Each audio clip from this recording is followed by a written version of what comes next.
What's up guys, this is William here, hitting you up from WilliamWesterlund.com. As you can see at the moment I'm a little bit sweaty because I just got home from the city. I've been out and it's been like the first fucking incredible summer day in Sweden. So really warm, been drinking some nice coffees and doing a little bit of shopping. But before I get back down to the city, I just thought I'd stop by, make this video real quick.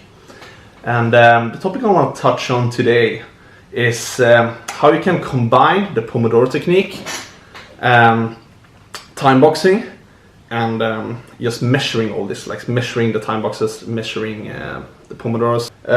The first thing I want to touch on is the term I said, like time boxing. And in my opinion, time boxing is when you set aside like 60 to 90 minutes of a time interval and you just do that one thing really focused. And to explain this concept a little bit better, I'm gonna give some thoughts here from Newport, who written a book, Deep Work, because this pretty much explains why this is so effective to set aside a time interval and really doing focused work during that interval. So basically it starts out to say it's like there's two core abilities for thriving, and the first one is the ability to master hard things, and the second is the ability to produce at an elite level in terms of both quality and speed. And so if you can't learn, you can't thrive.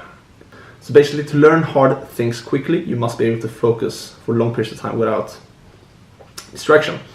Okay, so basically it takes up like 4 rules. I would say it's like 3 big rules, but 4 big rules. So the first one is just to learn to work deeply. And then he recommends to have a couple of rituals to achieve this, like where you work and for how long, how you will work once you start to work, and how you will support your work in terms of, for example, coffee, food, light exercise such as walking or standing. Coffee. Okay, so the second rule he takes up is just to embrace boredom, and it says that to succeed with deep work you must rewire your brain to be comfortable resisting distracting stimuli. Okay, so the rule 3 is like quit social media, and the 4 is like drain the shallows, as he speaks, and he means like schedule every minute of your workday. I don't think that you need to quit social media, and I don't think you need to schedule every minute of your workday, so we're just going to leave it at that.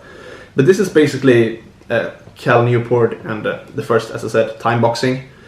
So that's like the core. When I study, I try to set aside 60 to 90 minute time intervals and really do intense study during that time.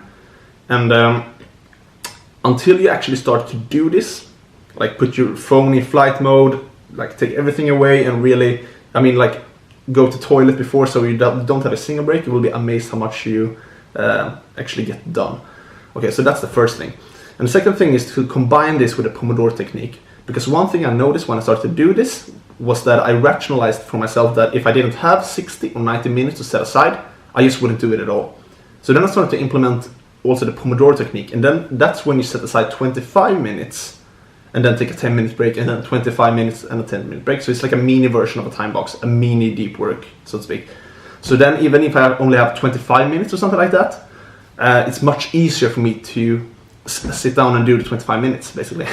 So that's really nice to combine those two. And the third, as I said, is to measure all this. And that's like key, it's like super important. I use the app called Toggle Timer. I will put a link to it below.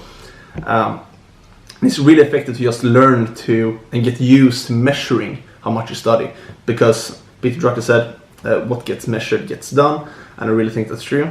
So I have like a Excel document, so every day I log how much, and I can look like, also you can look this in the app, like the previous week, how much did I study, and then it gets like a gamification thing. For example, if you do 4 or 5 deep hours of study each day 1 week, you don't want to do less the next, you rather want to improve on that.